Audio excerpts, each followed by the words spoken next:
Olá, bom, hoje então a gente conversa um pouquinho sobre esta novela chamada A Casa no Limiar. Este livro tem outros títulos também, você pode encontrá-lo como A Casa no Fim do Mundo, A Casa no Fim de Tudo, enfim, é o mesmo livro.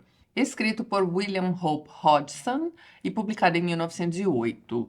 Este autor aqui viveu uma vida bem interessante, viu, pessoal? Ele era um jovem bonito que queria muito ser marinheiro, né? Foge de casa com este intuito, vai trabalhar em navios de pesca e, para, vamos dizer assim, se defender sua honra, não é mesmo? Ele se vê obrigado a se tornar uma pessoa fortona, entendeu? E pancadeira. Então ele vai ser um dos primeiros caras, assim, a se interessar por fisiculturismo, abrir uma academia, isso lá no final do século XIX, tá? Na Inglaterra, uma das primeiras academias de que se tem notícia. E ainda por cima escrevia contos de horror cósmico, antes mesmo desta nomenclatura existir. Então o Hodgson veio muito antes do H.P. Lovecraft. Inclusive este livro aqui é considerado um grande clássico para todo mundo que se interessa pelo horror cósmico do Lovecraft. Este livro foi publicado em 1908. Aqui nesta edição que eu tenho em mãos, eu vou deixar link para ela na descrição do vídeo, você vai encontrar alguns outros contos de horror também escritos pelo Hodgson. Mas A Casa no Limiar é seu texto mais conhecido. Então, ele publica este livro em 1908 e vem a falecer 10 anos depois na Primeira Guerra Mundial. Sim, ele se alista e ele vai perecer em uma batalha. Aos 40 anos de idade, viu? Que vida interessante que teve esse rapaz, não?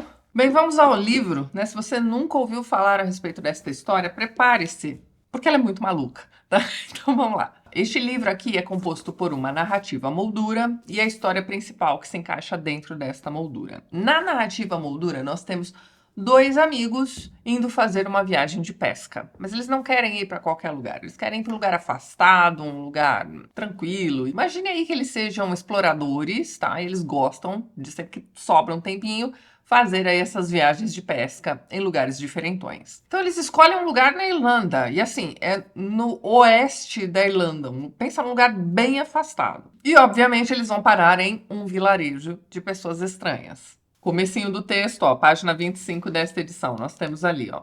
Bem no oeste da Irlanda, há um pequeno vilarejo chamado Crichton, situado solitariamente na base de uma colina. Ao seu redor estende-se um vasto território deserto e totalmente inóspito. Vai imaginando esse lugar aí, ó. Onde, em pontos isolados e muito afastados, podem ser encontradas as ruínas de uma cabana há muito desolada, austera e sem cobertura. Toda a área vazia e desabitada, a própria terra mal cobrindo a rocha que se encontra ali embaixo, que é abundante, emergindo do solo em cordilheiras onduladas. Tem um rio nesse lugar também. Ele vai dizer isso aqui. Eu mencionei que o rio não tinha nome. E devo adicionar que nenhum mapa que consultei mostra, presta atenção nessa informação, o vilarejo ou o riacho. Eles foram parar num lugarzinho no meio do nada, entendeu? Que simplesmente não existe em mapas. Agora para pensar, como é que um rio pode não aparecer em um mapa? Olha lá, parece que deixaram de ser notados completamente. De fato, poderiam nunca ter existido, a julgar pelo que os guias comuns nos dizem. Parte da culpa por isso pode vir do fato de a estação rodoviária mais próxima estar a uns 65 quilômetros de distância. Este lugar fica tão afastado que ninguém fala inglês, somente um tipo de dialeto irlandês. Então, no momento em que ele vai tentar conversar com o morador, né, ele vai dizer isso aqui, ó. Pela expressão em seu rosto, percebi que me perguntava alguma coisa, mas tive que balançar a cabeça e indicar que não entendia o que eles queriam dizer. Aí o amigo dele vai dizer isso aqui, ó. Deveríamos ter usado o cocheiro como intérprete, né? Então, eles foram, né? Eles chegaram até este lugar com um carro alugado, né? Com um cocheiro ali e tudo mais. Só que num determinado ponto, o cara falou assim: então agora, tchau pra vocês, vou voltar. E agora eles estão arrependidos, porque este senhor provavelmente sabia falar aquela língua, né? Provavelmente poderia servir de intérprete. Pois muito bem. Parece tão estranho que as pessoas desse lugar não saibam sequer para que viemos. Porque eles não conseguem se comunicar. Vai ter um momento aqui em que eles vão encontrar um senhorzinho que vai conseguir conversar com eles minimamente, mas enfim, eles já estão lá, não é mesmo? Então tá, eles armam lá a barraquinha deles e vão explorar a região. Até chegar um momento em que eles vão observar aquele rio que não aparece no mapa, não é mesmo? É um rio que poucos sabem da existência, aquele cocheiro, por exemplo, indicou este lugar. Então eles estão ali para fazer a pescaria deles, então eles vão dar aquela exploradinha no rio, vão andar ali pelas margens, aquela coisa toda. Até chegar o momento, meus amigos, em que nós vamos ler isso aqui, olha só. Então, sem nenhum aviso, o rio que acompanhávamos com tanta confiança terminou abruptamente, desaparecendo dentro da terra. É isso.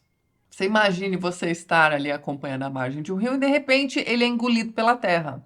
Aí o amigo vai dizer, ó, santo Deus, quem poderia imaginar? E temos ali o narrador, né? Contemplei espantado e me virei para Tonison, o nome desse amigo dele. Ele olhava para o lugar onde o rio desaparecia com uma expressão vaga no rosto e em seguida falou: Vamos continuar mais um pouco. Ele pode reaparecer. De qualquer forma, vale a pena investigar. Então, nisso deles continuarem investigando a região, né, procurando o reinício daquele rio esquisitíssimo. Eu não sei vocês, mas neste momento de constatação de que aquele rio é engolido pelo... Bom, enfim, este é o momento mágico do... Meu irmão, vamos embora daqui.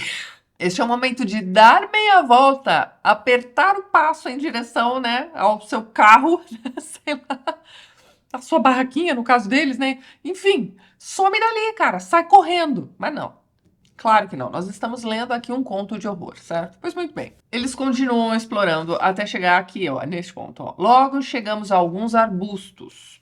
Depois ao topo de uma ribanceira alta e acidentada, de onde pudemos ver de cima uma imensidão de moitas e árvores. Parece que encontramos um oásis nesse deserto de pedras. Isso foi o que o amigo disse, não é mesmo? Aí nós temos ali, ó. Então ficou em silêncio, os olhos fixos. Olhei também, pois do centro daquela baixada arborizada erguia-se uma grande coluna de névoa úmida no ar silencioso, sobre a qual o sol refletia, causando inúmeros arco-íris. Vá imaginando este lugar, hein? Mais pra frente, ocorreu-me que estávamos percorrendo o emaranhado de um grande e antigo jardim. Que lugar selvagem era, tão lúgubre e sombrio. Então não era um jardim bonitinho, não. De alguma forma, conforme avançávamos, crescia em mim a sensação de abandono e solidão silenciosa do velho jardim. E senti calafrios. Por que eles não vão embora? Bom, vamos lá. Poder-se imaginar coisas à espreita dos matos emaranhados, enquanto parecia haver algo sobrenatural no próprio ar. Enquanto isso, o amigo dele tá lá, lívido, quieto, né, ao lado dele. Bom, eles seguem explorando, né, e nós temos ali, ó. De repente, saímos do meio das árvores para um grande espaço aberto, onde a menos de 6 passos à frente abria-se a boca de um tremendo precipício, de cujas profundezas o barulho parecia surgir. Eles estão ouvindo uns barulhos de gorgolejo. Aí eles andam mais um pouquinho e descobrem fragmento de uma grande ruína. Pois muito bem. O que eles acabaram de encontrar são as ruínas de uma grande construção. Enquanto eles estão observando essas ruínas, existe um objeto ali no meio que vai lhes chamar a atenção. É um livro ou um caderno, né? Eles ainda estão longe ali, então, enfim. Aquilo vai chamar a atenção dos dois, mas a descrição do lugar onde essas ruínas são encontradas também é interessante. Olha só, à medida que nos aproximávamos daquela coisa nova, né, aquelas ruínas, vi algo que não me enganou na minha primeira impressão. Era, sem dúvida, o pedaço de uma construção em ruínas, não construída na margem da própria fenda. Então, olha lá, o precipício está ali, né? Mas não está exatamente na margem, como eu supus em um primeiro momento, mas debruçada quase na ponta extrema de uma imensa costa rochosa que projetava uns 15 ou 18 metros para fora do abismo. Então você tem que imaginar que a casa estava ali na beiradinha do precipício, mas o que mais chamava a atenção é que parte da construção meio que fazia uma curva. Então você tinha 18 metros daquela casa que avançavam, imagina o segundo andar, tá? Ou o primeiro andar, né? De baixo ao térreo. Enfim, você tem que imaginar que esse primeiro andar era projetado para fora do precipício. Pensa nessa construção. Olha lá, de fato, a massa irregular de ruínas estava literalmente suspensa em meio ao ar. Como isso é possível? Leis da física estão sendo, né, manipuladas aqui, digamos assim. Chegamos ao lado oposto e andamos até o braço da pedra que se projetava, e devo confessar que tive uma sensação intolerável de terror quando olhei daquele poleiro vertiginoso para as profundezas desconhecidas abaixo de nós. E não vão embora, né? Ficam lá, mas tá. Para os abismos de onde surgiu o estrondo daquela água e o manto do borrifo crescente. Bom, eles se aproximam lá daquele caderno, aquele livro que eles encontraram, né? E eles vão descobrir, né, pegando aquilo ali em mãos, que se trata dos diários de alguém, aparentemente de um antigo morador daquelas ruínas. Curiosamente, este caderno é a única coisa inteira que eles encontram ali em meio àquelas ruínas. Todo o resto está destruído, né? Você tem apenas montes de poeiras ali pelos cantos, enfim. Mas esse caderno está lá. Pois bem, perto desse caderno eles vão encontrar também fragmentos de madeira, que eles vão imaginar ser os fragmentos de uma escrivaninha ou de uma cadeira. O Tonyson pega aquele caderno e eles continuam explorando as ruínas. Então eles vão encontrar, bem no meio mesmo, uma fenda.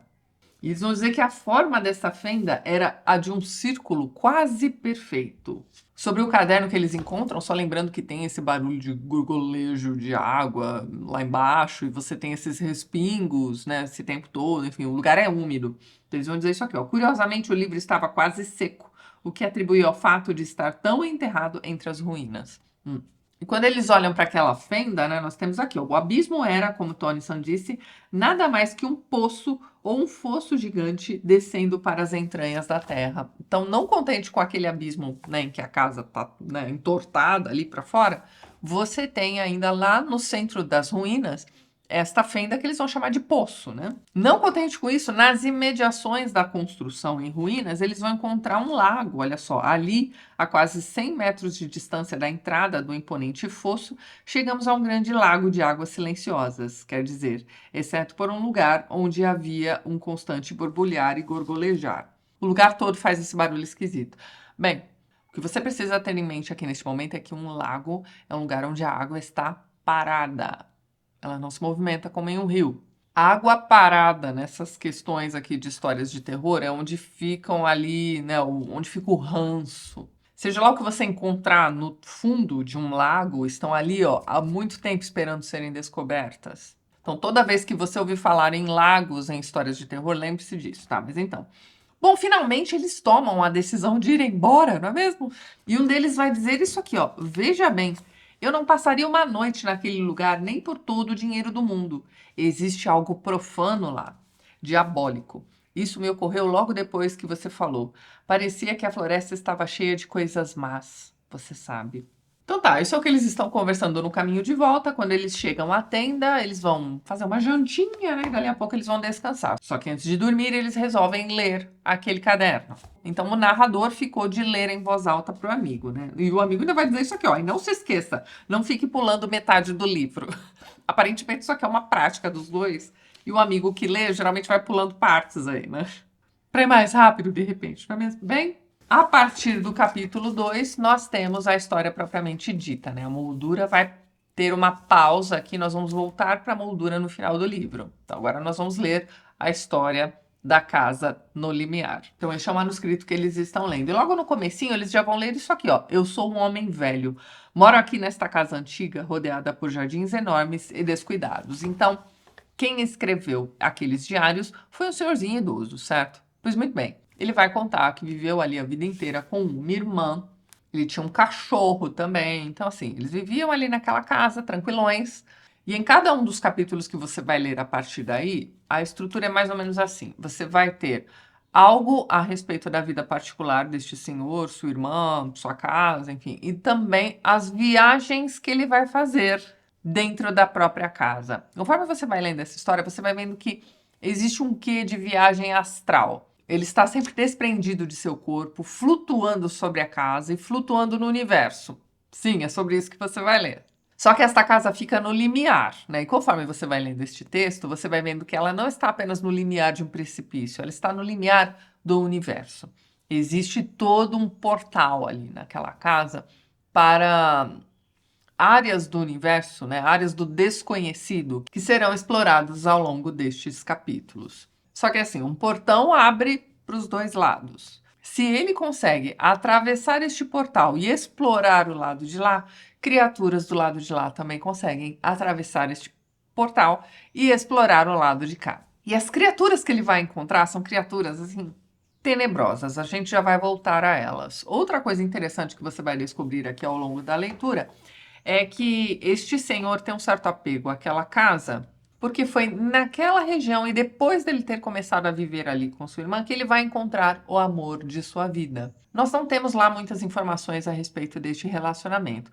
Quando ela aparece aqui na história, ela parece ser uma dessas pessoas que atravessou este portal de lá para cá. Eles vão se apaixonar, vão viver um intenso amor e ela será sugada, digamos assim, para o outro lado também, num determinado ponto da história. Então ele vai perder seu grande amor também.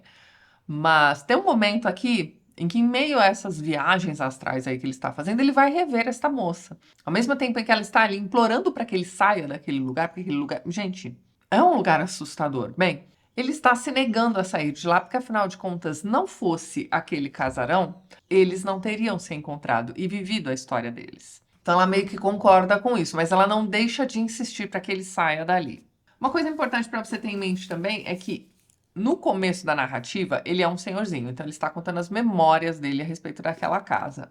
Mas quando a história começa, ele ainda é jovem. E a partir de um determinado ponto da história em que essas viagens vão acontecendo aí no meio da noite, nanana, a duração dessas viagens também vai variar. Então, a primeira viagem que ele faz dura algumas horas. Ele se ausenta, né, da casa, né? Ele vai até perguntar para a irmã quanto tempo ele ficou fora e tal. É menos de um dia, né, na conta dela. Mas na cabeça dele, ele passou meses fora. E esse ausentar-se está mais na questão de dormir. Isso no nosso mundo, na nossa realidade, certo? Pois muito bem. Essas viagens vão aumentando de tempo, conforme elas vão se tornando recorrentes. E vai chegar um momento em que ele vai passar milênios em uma dessas viagens. Quando ele volta, ele não encontra mais ninguém na casa dele. Não tem mais irmão, o cachorro é só um montinho de pó. Mas tem uma coisa interessante a respeito desta irmã. Em alguns momentos, né, desses acontecimentos estranhos nesta casa, a irmã estará junto. Então ela vai ver também aquelas criaturas que vão, né, vazar de lá para cá. Ela será atacada também. Ela vai ver o irmão sendo atacado. Ela vai cuidar dos ferimentos deste irmão. O irmão vai cuidar dela também quando ela desmaia, de medo, enfim.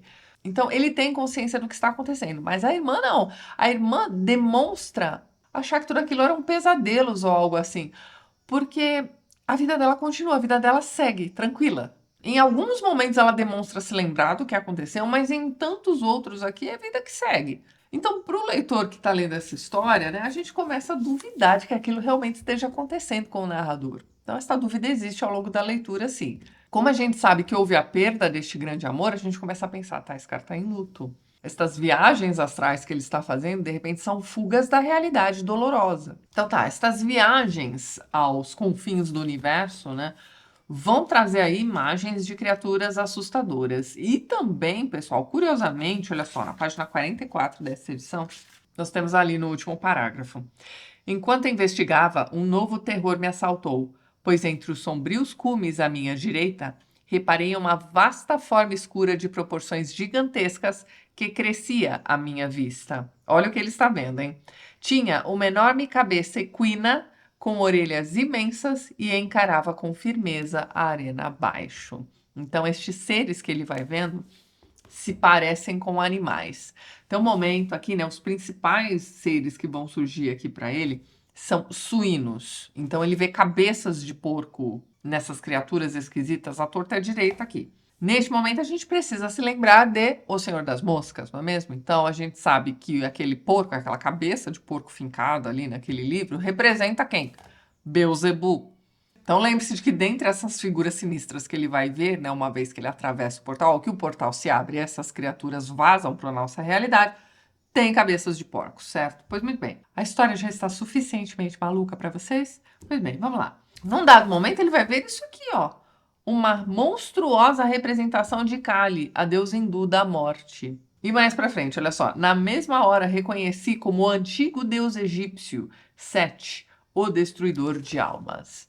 Então, ele vai ver o Senhor das Moscas, ele vai ver a deusa da morte, da mitologia hindu, ele vai ver o deus egípcio destruidor de almas, tá sussa, né? Bom, eu falei para vocês que essas viagens do cara vão variar de duração, não é mesmo? Então, em alguns momentos você tem algumas horas, algumas semanas, milênios, né? Bem, a questão é que ele vai envelhecer.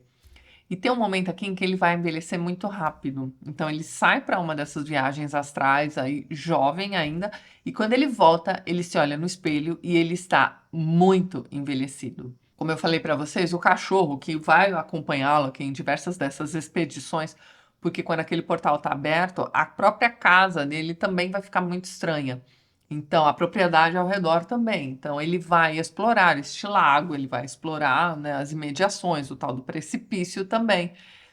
Ele chega a entrar neste lago, ele chega a entrar neste poço. Então, assim, tudo que ele faz, ele está acompanhado por este cachorro. E quando ele volta desta viagem absolutamente envelhecido, e ele olha para o lado e vê aquele montinho de poeira, que ele associa imediatamente ser ali os restos mortais de seu cão, você tem um momento de desolação, mas ele não vai deixar de fazer essas viagens aí de primeira. Mesmo porque, pessoal, essas viagens ele não faz porque quer.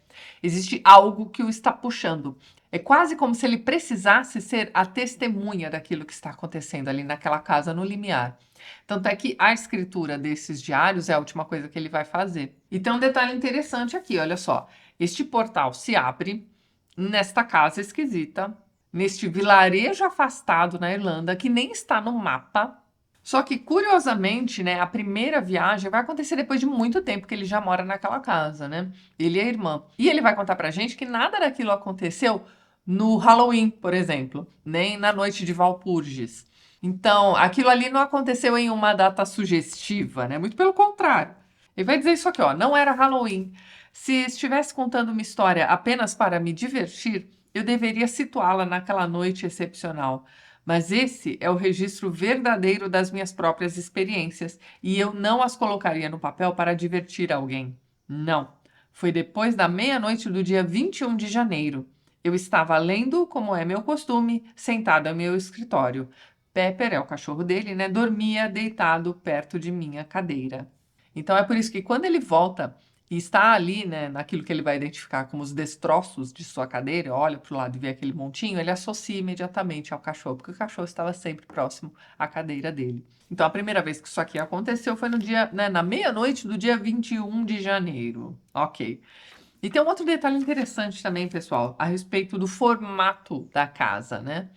Só lembrando que os rapazes, nos dias de hoje, né, viram apenas as ruínas e eles identificaram aquela construção circular que eles vão chamar de poço. E era um poço também, mas o detalhe interessante a respeito do formato da casa é este aqui, ó. Esta casa, o quão antiga é? Então a casa já era muito antiga quando ele vai morar lá com a irmã, né? Embora eu talvez esteja menos surpreso com sua idade do que com a raridade de sua construção, que é fantástica e estranha a um grau extremo. Presta atenção.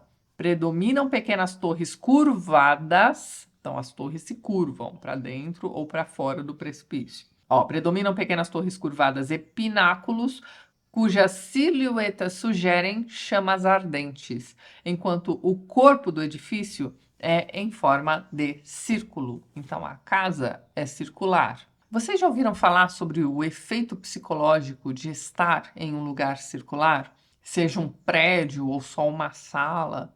Eu não achei nenhuma fonte sobre isso. Em São Bernardo tem um prédio redondo ali, que, salvo engano, é um hotel. E um aluno que eu tive, né, certa vez, que trabalhava lá, me contou que ele foi projetado, né, pensando, propositalmente, tá, pensando na estadia rápida das pessoas ali dentro. Não só para isso, né? Também para aproveitar bem aquele terreno e tudo mais, mas a ideia principal era de que as pessoas não ficassem muito tempo ali. E aí eu me lembro dele contando sobre como o ser humano se sente incomodado em lugares circulares, né? Ambientes redondos.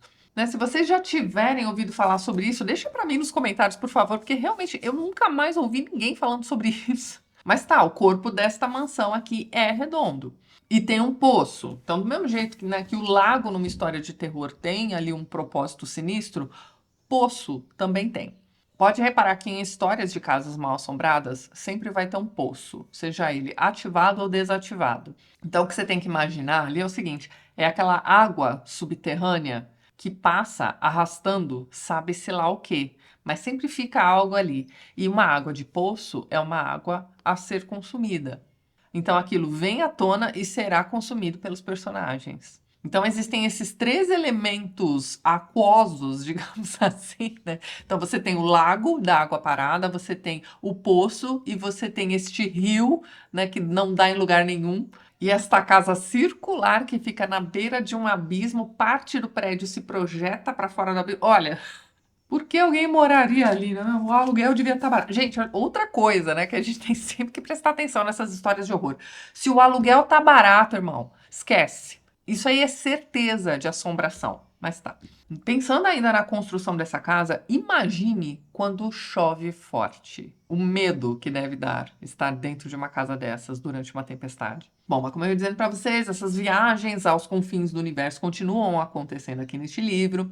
Essas criaturas de outras dimensões, né, além da imaginação, continuam circulando por ali, vazando para o mundo real, não é mesmo? Ele já está extremamente envelhecido até que esta é a última entrada do diário, hein? Olha só. Ele vai começar a ouvir uns barulhos dentro de casa, né? E nós temos ali, ó.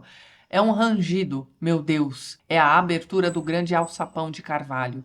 O que pode estar fazendo isso? O arranhar da minha pena se ensurdece. Eu devo escutar. Então ele está escrevendo, ele para escutar o barulho. Há passos na escada, estranhos passos abafados que sobem e se aproximam. Então o escritório dele fica no andar de cima, né? Jesus, seja piedoso comigo, um velho homem. Há alguma coisa apalpando a maçaneta. Ele sente alguém, ele ouve, né, alguém mexendo na maçaneta do escritório dele para entrar. Ó Deus, ajude-me agora. Jesus, a porta está se abrindo lentamente. Alg, né, ele escrever alguma, né? Enfim, a palavra se encerra ali. E o livro se encerra com os dizeres: Isso é tudo. A gente não sabe se ele escreveu Isso é tudo. Na verdade, a gente tem a impressão aqui de que não foi ele, não é mesmo? Algo escreveu Isso é tudo.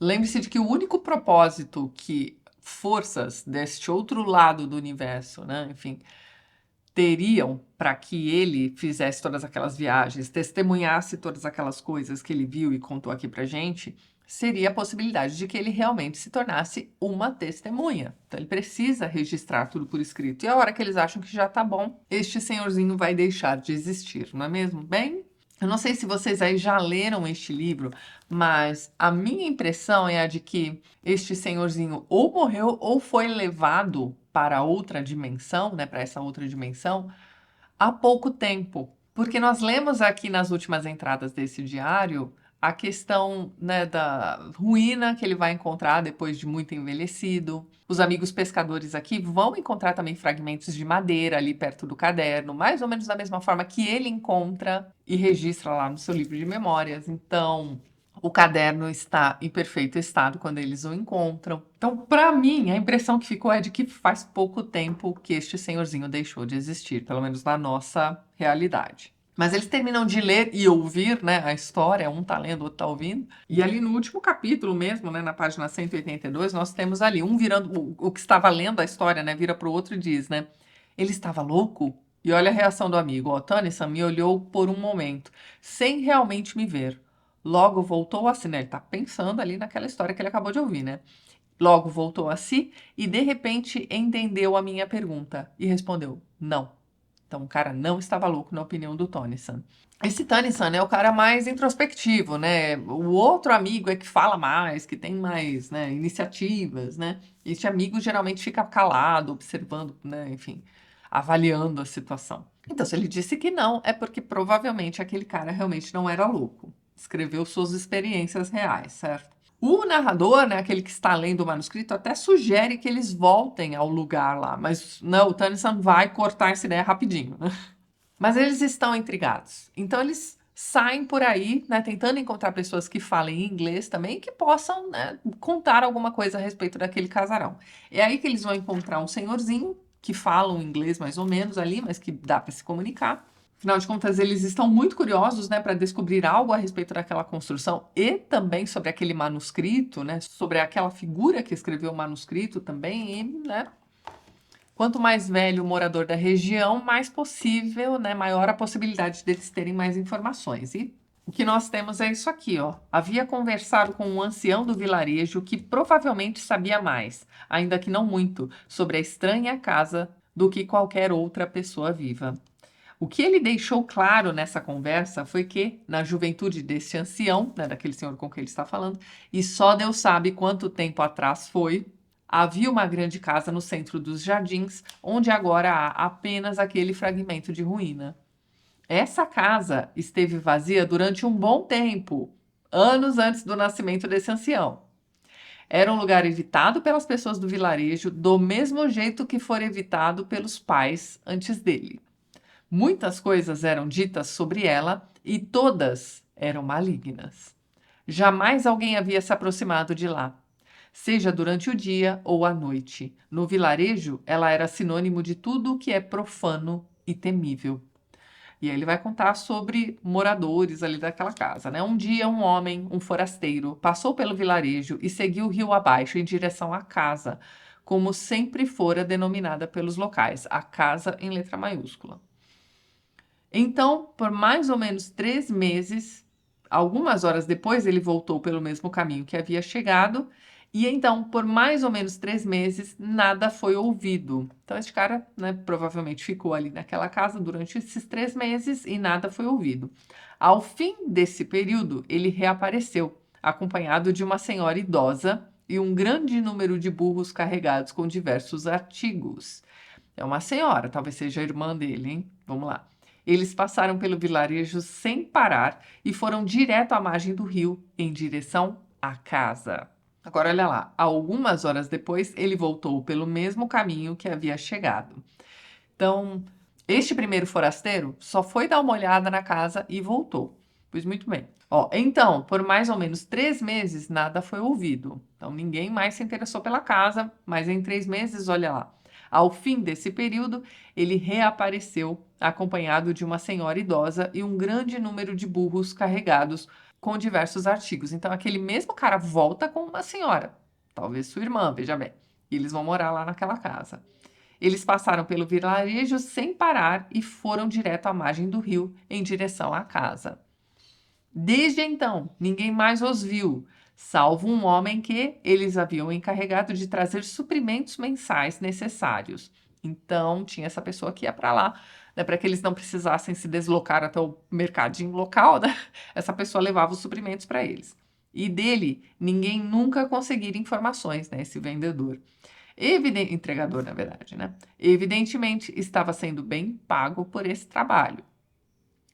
Os anos se passaram sem intercorrências naquele pequeno povoado, com o homem fazendo regularmente suas jornadas mensais. Então, mensalmente ele saía de lá, sumia, voltava, enfim. Um dia ele apareceu, como sempre, em sua costumeira missão, né, descendo o rio em direção à casa. Ele passou através do vilarejo sem trocar mais do que um aceno carrancudo com os habitantes, e partiu em direção à casa. Só que olha só, presta atenção. Normalmente era à noite antes que ele retornasse da viagem. Nessa ocasião, entretanto, ele reapareceu no vilarejo algumas horas depois, em um extraordinário estado de agitação. Olha só, com a espantosa informação de que a casa havia desaparecido completamente e que agora um estupendo fosso se abria no lugar onde ela estivera. Como é que essa casa desapareceu? Quando eu li isso aqui, depois me digam o que vocês acham desse desfecho. Fiquei com a impressão de que o escritor do manuscrito e sua irmã não existiam. Eles eram fantasmas. Ou eles já viviam em outra dimensão. Porque a casa será destruída em meio a essas viagens astrais que ele vai fazer. Mas a casa será destruída pela ação do tempo.